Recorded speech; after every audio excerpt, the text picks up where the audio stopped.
Good morning, everyone. I want to welcome everybody to the 98th annual meeting of the Iowa Farm Bureau Federation. And this theme, I just love our theme. It's just so fitting. Believe, lead, and achieve. You know, it really embodies what the Iowa Farm Bureau is all about. You know, when you think about the concept of believing, if you don't believe, how difficult it would be to progress or to succeed in any endeavor. Henry Ford may have said it best. Whether you think you can or whether you think you can't, you're right. And my personal favorite is, if you truly believe, you're halfway there to achievement. Well, I also remember as an FFA member memorizing the creed.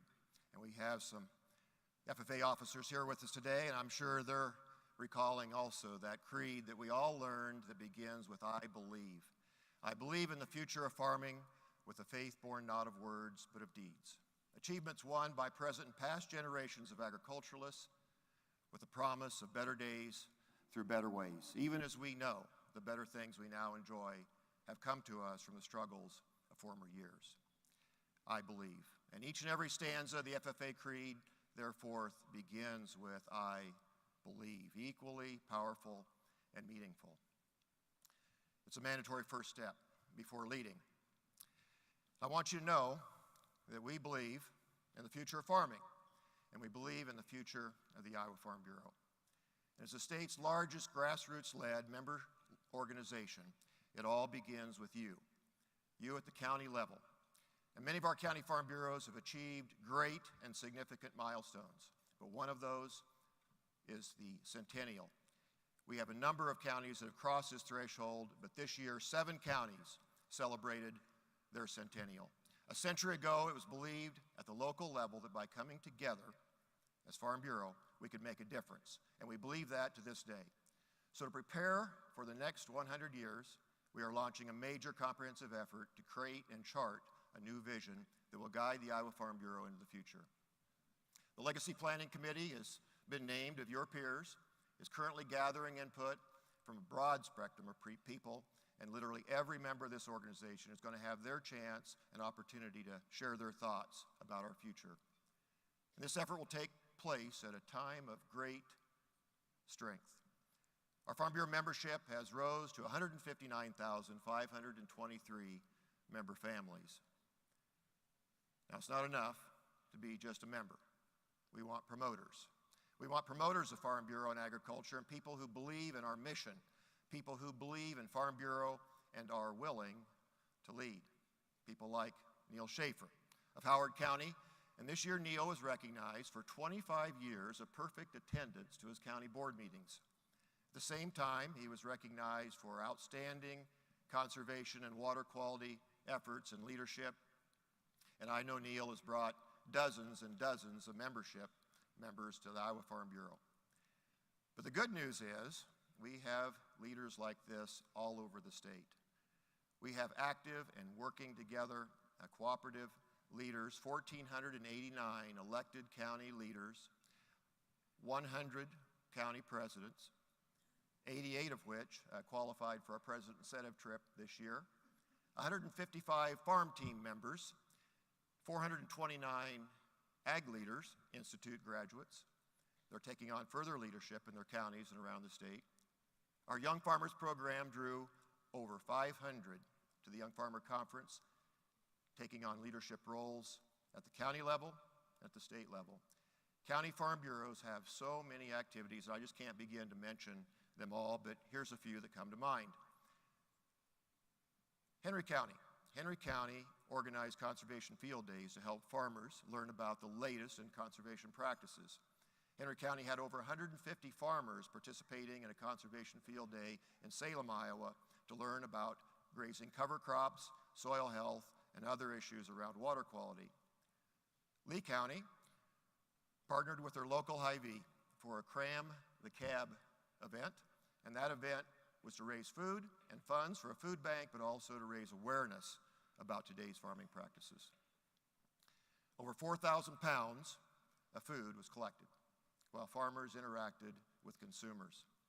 Woodbury, Plymouth, Sioux, Ida, and Cherokee counties, well, they believed that they could help students and adults learn about agriculture through their Siouxland Ag in the Classroom program.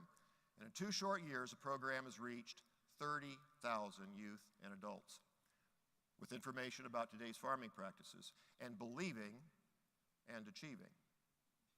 Demonstrating water quality initiatives, showcasing different aspects of farming, attending public hearings, speaking and advocating for agriculture. I could go on and on.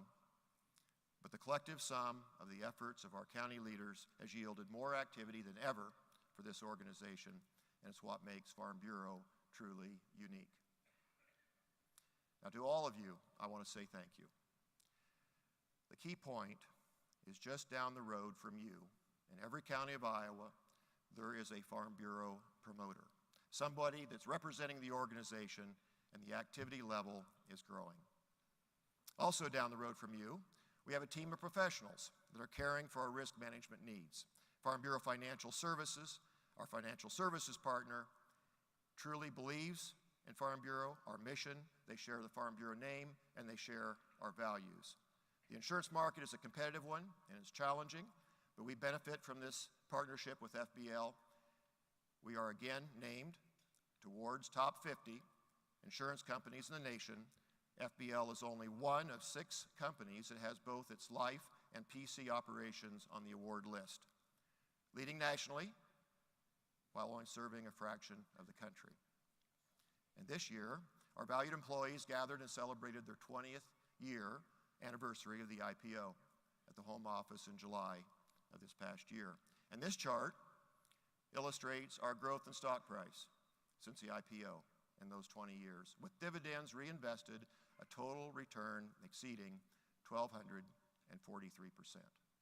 And I want to thank all the hardworking agents, management team members that provided both service and assistance and results. So thank you. Farm Bureau, we believe that we can make a difference. So we've started a number of new programs. We began 10 years ago with Renew Rural Iowa, celebrating our 10th anniversary, the offering of mentoring, education, and financial assistance to entrepreneurs in rural Iowa around the state. To date, the program has reinvested $125 million to bring jobs, new life to our rural communities. And this year, 2 Iowa companies mentored through the program are semifinalists in the American Farm Bureau's National Rural Entrepreneurship Program, the 3rd straight year that we've achieved that recognition. Our Take Root program continues to achieve success in critical farm transition information with resources that has appealed to standing room crowds. 3,000 members have participated in Take Root workshops since the program started just 3 years ago. And you're going to see enhancements to the program this year. Did you know that nearly 73 of our Iowa's 99 counties have doctor shortages? And Farm Bureau believe we can make a difference there. In our rural communities, we have donated $225,000 to scholarships for physicians in our Rural Physician Scholarship Program to help medical students pursue a career. Of the 90 physicians that have been awarded a scholarship so far, 68 are still practicing in rural communities in Iowa, believing and achieving. And because Farm Bureau believes in our youth, we continue to invest nearly $500,000 each and every year in scholarships for college students.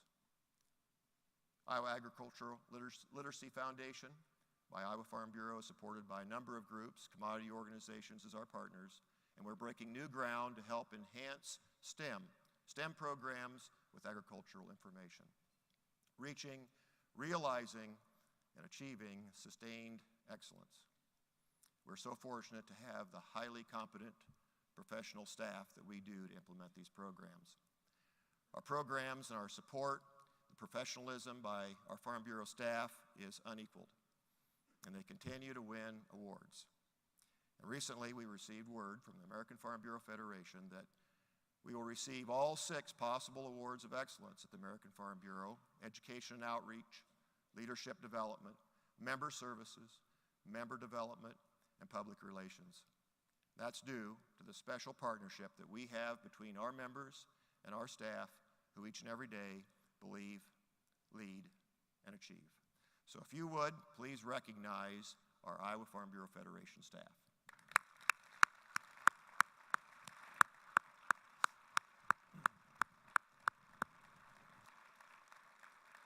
I know there's been a lot of pent-up demand to do that for a long time. Well, it's been a very interesting election cycle, and I'm not here to begin to prognosticate outcomes or how things will transpire from here, but I will be here to tell you that of the 82 Friends of Agriculture that we designated through our PAC, 77 were elected this year. 77 of 82. Unsurpassed. And the legislative session this year, we are going to aggressively seek long-term dedicated funding for our critical water quality initiatives and goals, as well as the conservation goals that we all have as farmers.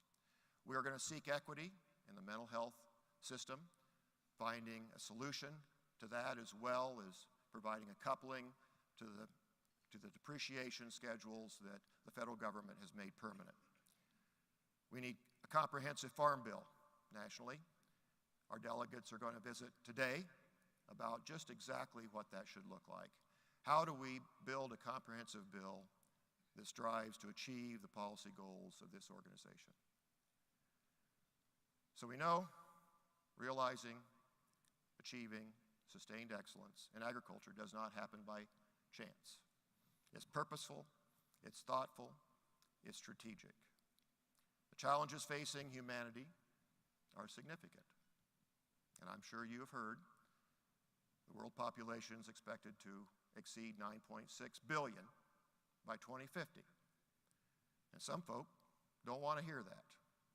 But according to the Food and Agriculture Organization of the United Nations, unless we want to avoid mass malnutrition, we are going to have to up our food production by 70% by 2050. And do it by growing more with less. Less land, less water, less fertilizer, less fossil fuel. And we as farmers, we believe in agriculture, and we are dedicated to leading in agriculture, and I think we have an obligation to achieve in agriculture. The United States Department of Agriculture is probably one of our biggest assets in that effort. They assist us in that effort, but they also, around the world, provide stability and peace. And the USDA serves many, many roles, but largely to improve, advance, and protect that calling, that endeavor that we have of a science-based effort to deliver agriculture to Americans and nearly every country in the world, employing over 93,000 people with an annual budget over $150 billion a year, perhaps holding the largest research firm in the world, with thousands of economists, statisticians, scientists. And then you couple that with the strong partnership that they have with the land-grant university system. It's a massive research effort. Bolstering nutrition, reducing food insecurity, modernizing our food safety system, supporting our shared conservation efforts, building rural communities, expanding markets, and protecting our natural resources. I can't imagine an agency of government that's more relevant to us as farmers or to citizens of the U.S. or people around the world. And leading our USDA is a cabinet-level official who I'm excited and pleased to introduce to you. 5 secretaries of agriculture have come from Iowa, the first at the turn of the century, serving 3 different administrations, was our first Secretary James Wilson, followed by Edwin Meredith, followed by Henry C. Wallace, and then during the depths of the Great Depression, his son Henry A. Wallace. 69 years then passed before a secretary would come from Iowa, when Tom Vilsack in 2009 was named the 30th Secretary of Agriculture by the Obama administration. And no cabinet official has served longer. And I would say that no cabinet official has served in a more complex and consequential time than this secretary. I got to know Tom Vilsack many years ago when he was governor. I was invited to serve on the Strategic Planning Council for 2010. Again, a few years ago. But we're preparing for the approaching new decade of 2010. Then Governor Vilsack did something that not all executives are willing to do. The Strategic Planning Council for 2010 was composed in a bipartisan manner, equally divided amongst Republicans, Democrats, Independents. It was then that I recognized something about Tom. He sought common ground among stakeholders. He was not about forcing his will or imposing his thoughts, but rather putting people together of varied opinions, working together to work through problems. In fact, the committee's chairman, well-known Republican David Oman, is here in our audience today. The second thing that captured my attention in that experience, he had a genuine appreciation for agriculture, for farmers, and rural communities. Agriculture wasn't to be undervalued in that approach to 2010, nor in that vision for Iowa, nor in the vision that he has so many times illustrated and frequently illustrated during his tenure at USDA. Now, while Tom Vilsack can stand at a podium, he can speak for 40 minutes, not today. He can speak for 40 minutes without a note. His legacy will not be known for his talking or his wanting. It'll be about getting things done. He's been a tireless advocate for open markets, for trade. He has advanced trade priorities with legislators of both parties across our shores, with ag exports exceeding $1 trillion during his tenure, which is the best performance in our nation's history. He triggered a massive modernization of USDA's antiquated 25-year-old computer system. He helped usher in a new era of renewable fuels.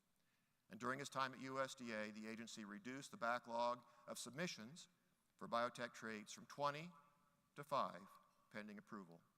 He helped foster in $29 billion to assist our young farmers in a loan program, a 349% increase.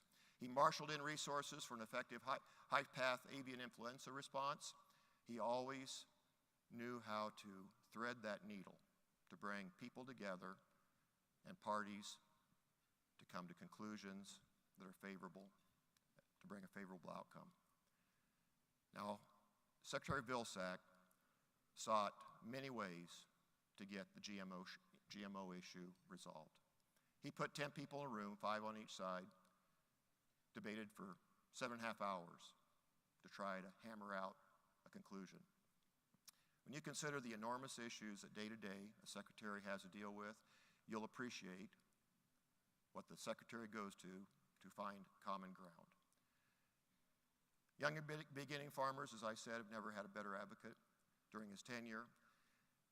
The support for veterans have never been better. He's been a powerful champion of women in agriculture, and he's helped reconnect producers with consumers. My counterpart, the Minnesota Farm Bureau president, is also here with us today, Kevin Papp. And Kevin Papp recalls being called to the secretary's office to discuss the Department of Labor's initiative to eliminate the opportunity for our children to work on farms, if you recall that issue. He helped mend that Washington disconnect that we have, ultimately leading to the rule being withdrawn. There are so many positive results, I can't mention them all, which are large part due to his leadership. Secretary Vilsack is a bridge builder. He's one who seeks a path forward. It is no wonder that why twice in the last decade he's been on a very short list to be the running mate in a presidential campaign. And finally, Secretary Vilsack has been forceful, unrelenting as an advocate among his fellow cabinet members, his colleagues, about the importance of innovation in agriculture and the essential need for us to be science-based in all of our decisions. He pressed on despite criticism, enormous demands of the job, because he truly believes, leads, and achieves. So please stand and welcome Farm Bureau member and U.S. Secretary of Agriculture, Tom Vilsack.